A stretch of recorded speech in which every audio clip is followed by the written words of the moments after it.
Hi friends, പുതിയൊരു വീഡിയോയിലേക്ക് എല്ലാവർക്കും സ്വാഗതം.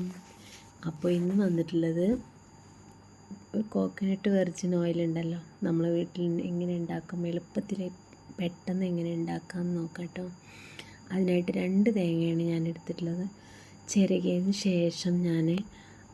ചിരകിയതിന് ശേഷം ആവിയിലൊന്ന് വേവിക്കുകയാണ് ചെയ്ത് കേട്ടോ. ഫസ്റ്റ് ആവിയിൽ വേവിച്ചതൊന്നും കാണിച്ചിട്ടില്ല, വീഡിയോസ് എടുത്തിട്ടില്ലായിരുന്നു കേട്ടോ. അടുപ്പിൽ വെച്ചതിന് ശേഷമാണ് ഇങ്ങനെ ഒരു വീഡിയോ എടുത്താലോ എന്ന് ചിന്തിച്ച്, അപ്പോൾ അത് കാരണം നമ്മൾ വീഡിയോ ഒന്നും ചെയ്തിട്ടില്ല കേട്ടോ. ഞാൻ ആദ്യം ചെയ്ത് വെച്ചതൊന്ന് ജസ്റ്റ് കാണിച്ചു എന്നേ ഉള്ളൂ കേട്ടോ.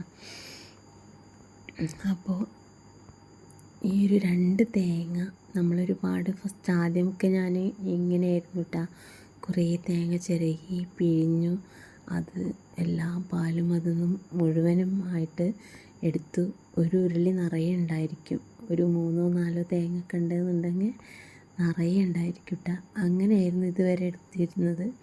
പക്ഷെ ഒരുപാട് സമയം വെച്ചിട്ടത് ഇളക്കി വറ്റിച്ചെടുക്കുകയായിരുന്നു ചെയ്തിരുന്നത് കേട്ടോ. ഇപ്പോൾ ഈ തേങ്ങ ഞാൻ ആവിയിൽ വേവിച്ചിട്ട് പിഴിഞ്ഞെടുത്തപ്പോൾ പെട്ടെന്ന് തന്നെ കട്ടിയുള്ള പാല് കിട്ടി. പിന്നെ അതിൽ നിന്ന് നമുക്ക് ഒരുപാട് വെള്ളം ഒഴിക്കേണ്ട ആവശ്യമൊന്നും വന്നില്ല, പാല് കട്ടിയുള്ളതായിട്ട് കിട്ടി.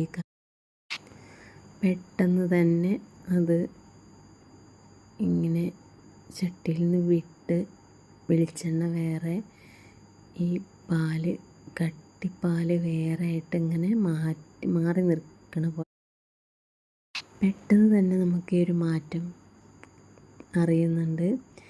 വേഗം ഇതിൻ്റെ വെളിച്ചെണ്ണ ഇതിൽ നിന്ന് മാറി കിട്ടി.